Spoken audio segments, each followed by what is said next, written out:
Hey, what's up guys, I'm Sahil from Tech, and today in this video we're gonna check out how the Zenfone Max performs against some graphic intense games and benchmarks to see if there's anything that has changed over the old Zenfone Max and if it really has gotten any upgrade in the performance department at all. So let's get started.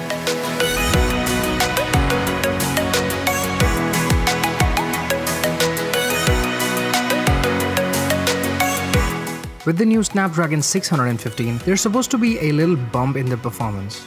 The phone somewhat lags a little less in the core functions like switching between apps, launching multiple apps together than earlier by a pretty big margin. Also thanks to the Marshmallow update that the phone ships with, the phone overall feels more optimized and the OS feels more stable. Now let's start with the benchmarks first to see how it performs. The first one is the Geekbench 3.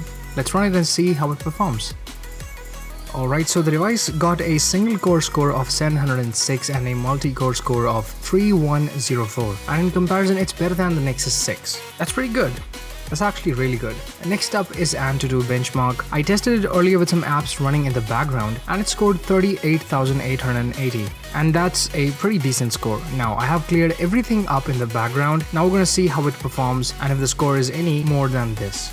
Alright, so the GPU part certainly has improved a lot. There used to be like twice the amount of lag than there is in the older Zenfone Max. The graphics are smoother than before. I wouldn't say that they are great, but you can play absolutely any game you want. And the overall, the quality you see has certainly graded up a notch. And it's clearly visible. The score is 41,047. So there's a difference of roughly 2,500 from earlier. And what it means is that it'll stack up pretty well in the budget phone segment.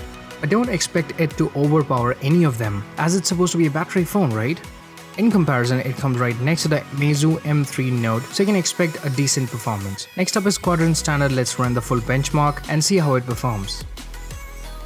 In this one also the graphics are pretty neat.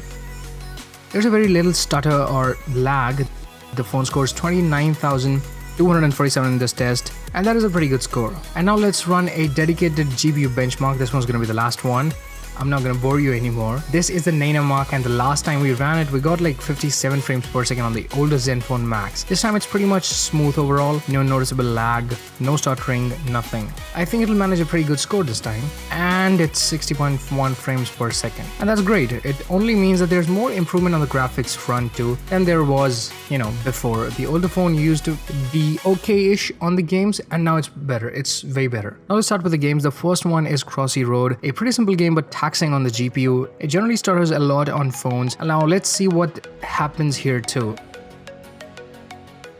So there is that little stutter that I was talking about. It's almost negligible, but it's still there. I mean, you can feel it if you really pay close attention. Next up is Leo's Fortune. Smooth gameplay, and the colors are also quite crisp. There's no lag in this at least, and overall the game is playable pretty well. The game is not stuttering either. There's no frame drops, nothing at all. You can see for yourself. And the last game is Need for Speed No Limits. This game is pretty demanding on the graphics and does slow down on phones easily without a good GPU. So let's see how it performs and if it really does stand up against the Zenfone Max new CPU and GPU. Alright, so the gameplay is a bit slow. There's like a frame cap on this game as far as I can tell. Although the game is running smooth, but it's sort of running slow. So overall I would say the performance has definitely increased marginally by like 30-40%, and the overall OS functionality is evidently faster than before. Now if you're taking this phone for gaming, you're headed in the wrong direction.